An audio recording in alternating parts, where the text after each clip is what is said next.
Buenas noches, comandante. He escuchado con atención el discurso suyo en la Avenida Balta, de paso la manifestación más grande en los últimos tiempos en Chiclayo, y me ha llamado la atención su propuesta de premiar a los mejores alumnos provincianos con becas integrales en las universidades nacionales. ¿Podría usted explicarnos en qué consiste esa propuesta? Claro que sí. Primero que hay que entender que la única herramienta que realmente puede cambiar las cosas en el país, llevarnos al desarrollo, es la educación. El gas, el petróleo, los fosfatos de Bayobar, la pesca, etcétera, puede generar crecimiento económico, pero no va a generar desarrollo. Y hoy día el mundo está cambiando.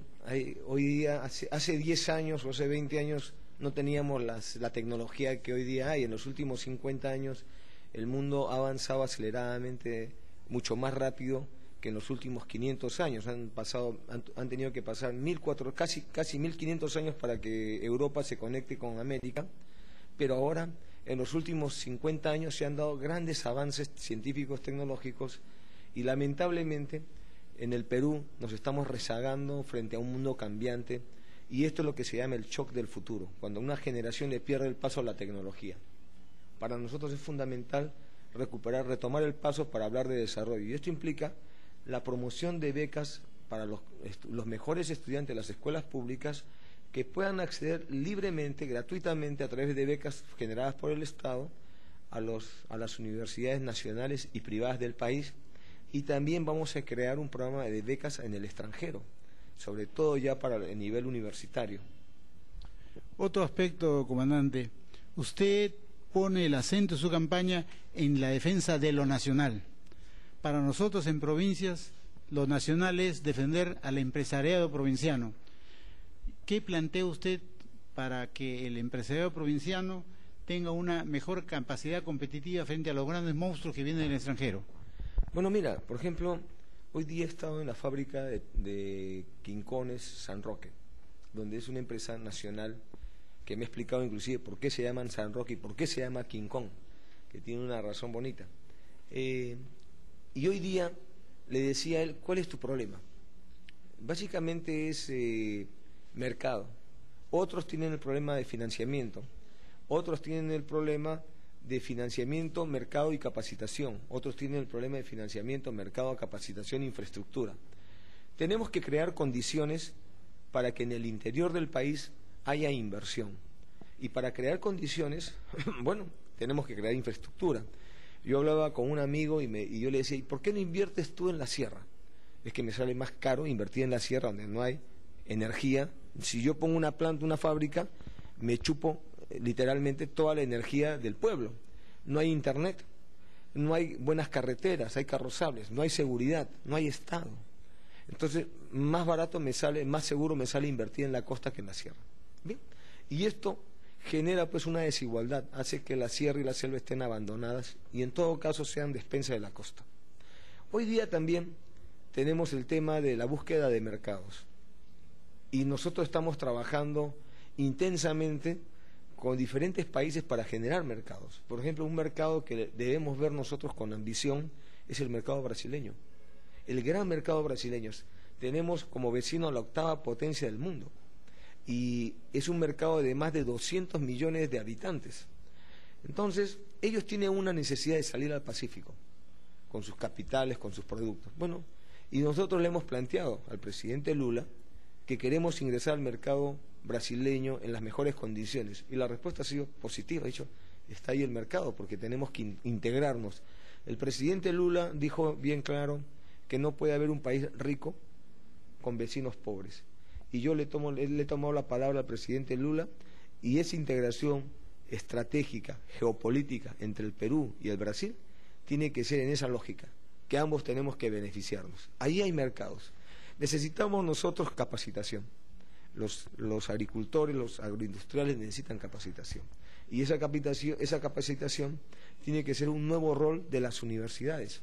Las universidades deben resolver los problemas regionales. Para eso hay que invertir en la investigación científica, tecnológica, en los laboratorios de las universidades, y eso implica darles un mayor presupuesto. Otro punto, comandante, es el siguiente. Nosotros, como provincianos, estamos, como usted lo ha dicho, en desventaja frente a las grandes empresas limeñas o extranjeras básicamente. Pero hay otro aspecto fundamental que viene relacionado con eso, es el sistema de crédito con el cual venden empresas como Electra, como Ripley o como Saga, con intereses leoninos que lamentablemente parece que la legislación peruana no pone coto a eso, no hay posibilidades de poder regular eso. ¿Usted cree que el Estado podría emprender alguna medida tendiente a defender al consumidor más que a regular? Por supuesto. Hoy día el interés que pagan los pobres por un préstamo es mucho más alto que lo que pagan la gente que tiene plata, porque este tipo de préstamos de consumo, que esto se inició en Chile, explotó en Chile, endeudó todo el pueblo chileno, casi todo el pueblo chileno, se acabó el mercado, porque te dicen, bueno, cómprate un televisor, no hay problema, te lo dan el televisor, pero con lo que pagas estás pagando 3 televisores. En cambio, uno que tiene plata puede acceder al banco, que tiene una tasa de interés entre 8 a 12% anual, o inclusive puede acceder a la banca internacional, que el interés es más barato. En Estados Unidos los intereses casi son nulos por el tema de la crisis. Eso no puede acceder un agricultor, eso no puede acceder la gente de a pie. Por lo tanto, tiene que haber una política monetaria desde el Banco Central de Reserva que comience pues a regular esto o a generar préstamos a menor interés a través, por ejemplo, del agrobanco, a través del banco minero que tenemos que realizar, a través del banco para los estudiantes con intereses pues accesibles, ¿no? Y que la gente que quiere comprarse algo utilice estos bancos en vez de estas bancas de consumo que en realidad terminan endeudándote a ti y terminas muchas veces comprometiendo tus bienes particulares. Nosotros hablábamos ahora con los estudiantes de crear un sistema de créditos para los estudiantes, como se hace en países del primer mundo, donde muchos estudiantes pueden acceder al crédito para pagar sus estudios y después se les da 6 meses de gracia una vez que terminan los estudios para que vayan pagando poco a poco ese financiamiento. Eso se puede hacer en el Perú tranquilamente y esa es una intención de nosotros para que nadie en el Perú, ningún joven en el Perú pueda perder la oportunidad de hacer un estudio superior. Comandante, otro asunto. El presidente Correa en el Ecuador tiene un sistema de dirigirse periódicamente a la opinión pública en una especie de asambleas descentralizadas, explicando y dando cuenta de lo que hace. ¿Usted haría lo mismo acá? Por supuesto, yo creo que una regla de oro en la democracia es la rendición de cuentas. Y creo que el presidente de la República tiene la responsabilidad de dar el ejemplo y debe rendir cuentas periódicamente al ciudadano, al pueblo, al país, de las acciones que va haciendo. Eso también nosotros hemos señalado que esa debe ser una práctica de los congresistas de la bancada nacionalista, de ir a rendir cuentas en audiencias públicas a su población, a su región, de las acciones que están haciendo ellas, y como partido nacionalista tienen que también rendir cuentas a los comités del partido, para que de esa manera el representante del pueblo, sea congresista, sea presidente regional o presidente de la República o alcalde, no se desvincule, no se aísle del pueblo. Yo creo que eso es importante, recuperar aspectos de la democracia participativa, la rendición de cuentas y la fiscalización al gobernante. En el discurso de hoy día usted ha puesto acento en el puerto de Eten, porque ha señalado que Lambayeque no tiene puerto, lo tiene La Libertad, lo tiene Piura, que son los departamentos vecinos. ¿En firme su propuesta? Así es, nosotros hemos comprometido la construcción de un terminal marítimo. Probablemente sea Eten, eso tendremos que conversarlo con las autoridades regionales. Tengo entendido que Eten está muy judicializado, entre comillas, ¿no? Entonces hay que analizar ese tema, pero Lambayeque va a tener un terminal marítimo, no puede ser que no tenga un puerto, una región tan importante. Es más, lo dije también en el discurso, cuando salgan los capitales brasileños van a salir por la interoceánica y esa interoceánica se conecta a la panamericana y ellos necesitan sacar sus productos al extranjero. Yo me pregunto, si Lambayeque no tiene puerto, ¿hacia dónde se van a dirigir los capitales brasileños, las mercancías brasileñas, los millones de toneladas de soya brasileña que quieren salir al Asia? Se van a dirigir a una región donde tenga puerto.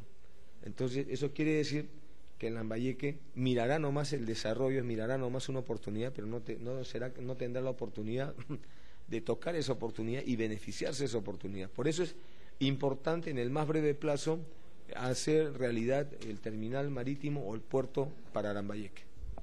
Otro asunto que nos interesa, comandante. Usted tiene una preocupación fundamental sobre los recursos naturales. Usted ha señalado y ha denunciado que las grandes inversiones mineras casi pagan muy poco en impuestos y en beneficio del país. ¿Qué piensa hacer usted sobre eso? Bueno, algunos temas puntuales. Crear el impuesto a las sobreganancias mineras. Hoy día las sobreganancias, para entenderlo en palabras simples, son esas sobreutilidades que no obedecen a la reinversión, no obedecen a ninguna mejora dentro de la cadena productiva. Simplemente son externalidades, son imponderables que suceden en el mercado internacional, donde aparece de repente China comprando un determinado mineral y aumenta el precio del mineral. Esas son sobreganancias porque no obedecen a nada interno, a ninguna maniobra, a ningún acto de gerenciamiento de los administradores de las empresas. Hoy día el oro, por ejemplo, está en más de $1.600 la onza. Cuando se hicieron la mayor parte de los contratos con las mineras, el oro no pasaba de $300. Evidentemente hay una sobreganancia y que el Estado debe participar también, porque el Estado es el dueño del oro. En segundo lugar, tenemos que reafirmar que el canon minero lo tiene que pagar, tiene que quedarse en las regiones. La pregunta es quién lo tiene que pagar, si es la empresa o es el Estado. En el mundo civilizado lo paga la empresa, no lo paga el Estado, porque es la empresa la que se lleva el mineral, crea el forado y crea un pasivo medioambiental. Solamente en el Perú el Estado paga ese canon minero y le lava la cara a las empresas. Si hacemos que las empresas paguen el canon, va a haber más plata para el fisco para reinvertir en regiones que no tienen canon, como por ejemplo, me parece que Lambayeque no tiene canon. Entonces, Lambayeque mira lo que tiene Piura, Lambayeque mira lo que tiene Cajamarca, pero ellos no tienen canon, no tienen puerto. Entonces, el destino de Lambayeque en esas condiciones es mucho más desventajoso que regiones como Ancash, que la tienen de vecino, o Piura, o mismo La Libertad. Entonces, ¿qué va a pasar con Lambayeque de acá a 10 años? Va a pertenecer al grupo de hermanas pobres, regiones que no tienen canon, y no hay posibilidad de que el Estado pueda reinvertir más plata, inyectar más plata, porque no la tiene. Por eso necesitamos que el canon lo paguen las empresas, no lo pague el Estado. Entonces va a permitir que el Estado tenga más posibilidades de reinvertir, por ejemplo, en Lambayeque, la construcción de infraestructura, en esa carretera que tiene que unir Lambayeque a Cutervo, a Chota, a Cajamarca. Hay una carretera que se puede hacer por Mayeta. Mucha población de Lambayeque viene de Cajamarca. Hay un circuito comercial natural entre Lambayeque y Cajamarca. Necesitamos fortalecer ese circuito a través de carreteras o a través de vías férreas. Comandante, en los últimos años se ha acentuado la lucha contra la extrema pobreza y la pobreza mediante programas sociales que regalan cosas o creando inversiones o oportunidades que se hacen desde la costa. Aquí tenemos una zona altoandina, Quechoblante, que es Incahuasi y Cañaris, que además votó por usted masivamente. Eso es ¿Qué propone usted para esta zona que ha sido azotada por programas hechos en el escritorio de Chiclayo sin consultarles a ellos? Por ejemplo, una vez se le llevó alpacas, ellos no ven una alpaca hace 500 años. Se le ha hecho piscigranjas que sostienen porque el gobierno regional regala el alimento. ¿Qué propuestas concretas puede haber para ellos en relación y en consulta con ellos? Tiene que ver el desarrollo. Primero, conectar a través de infraestructura estas regiones del país como es Incahuasi y Cañaris, porque muchas de estas zonas no tienen ni siquiera carretera, entonces están aisladas, ¿no? O regiones como Huarmaca, zonas que requieren pues desarrollo. Tenemos que conversar con ellas, tenemos que darles educación, salud de calidad, tenemos que darle infraestructura, tenemos que darle nosotros seguridad en estas zonas que muchas veces fueron azotadas por el terrorismo. Y esto implica darles proyectos de desarrollo de acuerdo a las condiciones materiales de existencia. Esto no quiere decir que no se deban obviar determinados programas sociales que deben deben asumirse allá, ¿no? El programa, por ejemplo, Pensión 65, es un programa para todos los adultos mayores de 65 años, hombres y mujeres, que trabajaron toda su vida y no tuvieron la oportunidad de cotizar. Estoy seguro que en estas poblaciones hay personas que deben beneficiarse del programa Pensión 65. Necesitamos crear los programas Cuna Más en los distritos más pobres del país para que las madres puedan trabajar tranquilamente y tener sus criaturas a buen recaudo en guarderías infantiles asumidas totalmente por el Estado, donde los pañales, la leche, los alimentos, la atención pediátrica, la estimulación temprana sea totalmente gratis. Esto también es una forma de lucha contra la discriminación de la mujer, que hoy día sabemos que, bueno, el hombre va a trabajar, así tenga 5 hijos, va a trabajar. Pero ¿qué se hace una mujer con hijos? No puede ir a trabajar. Entonces, hay que resolver ese problema de discriminación contra las madres trabajadoras. Y obviamente tenemos que resolver los graves problemas del agua, que hoy día azotan a toda la población de Lambayeque, teniendo valles importantes como La Leche, etcétera.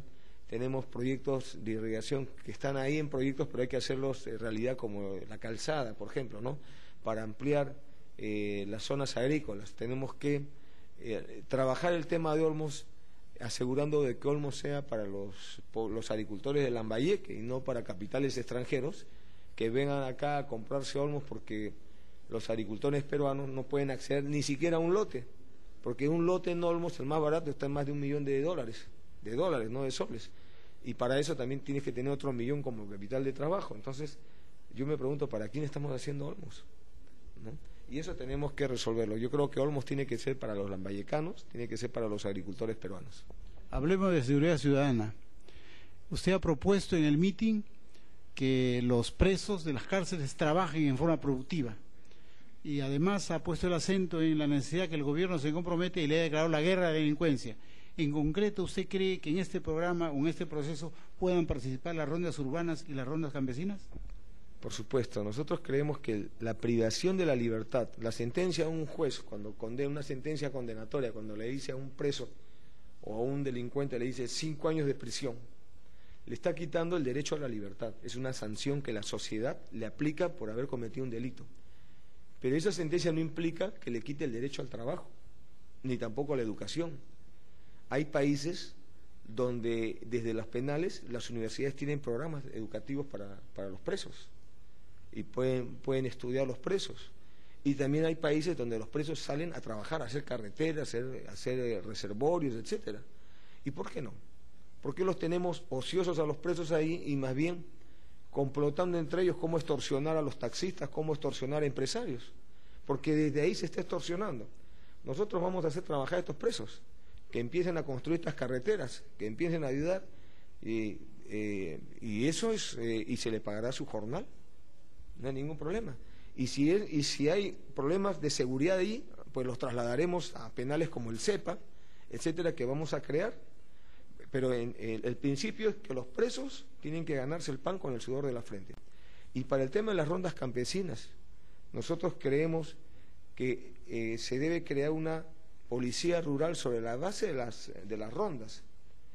Hoy día los dirigentes ronderiles, la mayoría están siendo perseguidos con orden de captura porque atrapan a un delincuente y cuando le entregan a la policía, el delincuente los acusa de secuestro y les arman un proceso penal y tienen que estar con orden de captura. Eso se acaba. Nosotros vamos a defender a las rondas campesinas, vamos a darles un seguro médico a las rondas campesinas y darles la infraestructura básica que están pidiendo ellos, que es botas, que están pidiendo vestuario, que están pidiendo su seguro médico. ¿Por qué no darles si ellos están poniendo justicia en el interior donde muchas veces los policías no llegan? Tenemos que crear esto, tenemos que crear, por ejemplo, el servicio policial voluntario.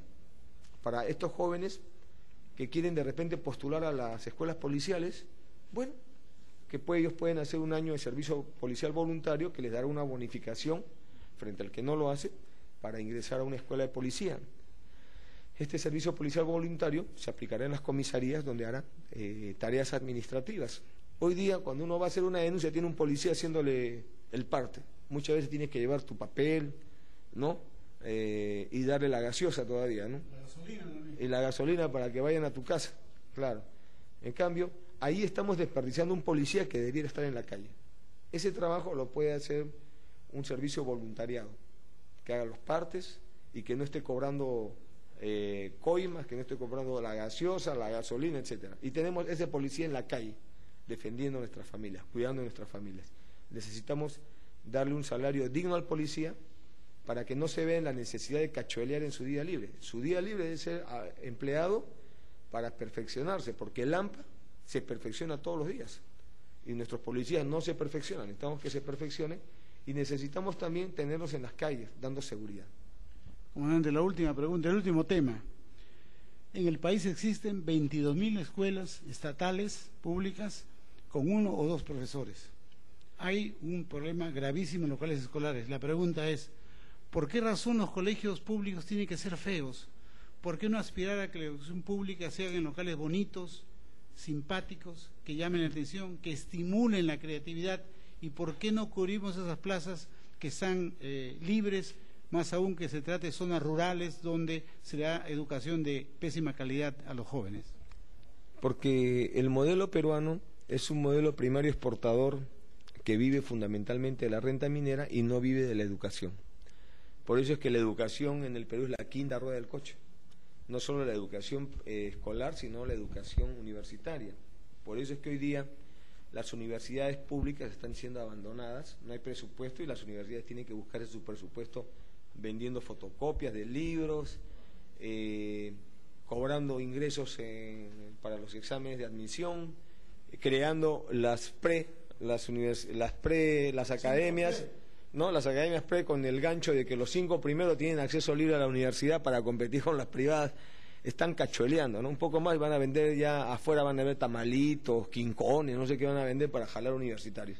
Eso se acaba porque están mendigando las universidades, mientras que las universidades privadas, las de la élite, a esas les sobra la plata.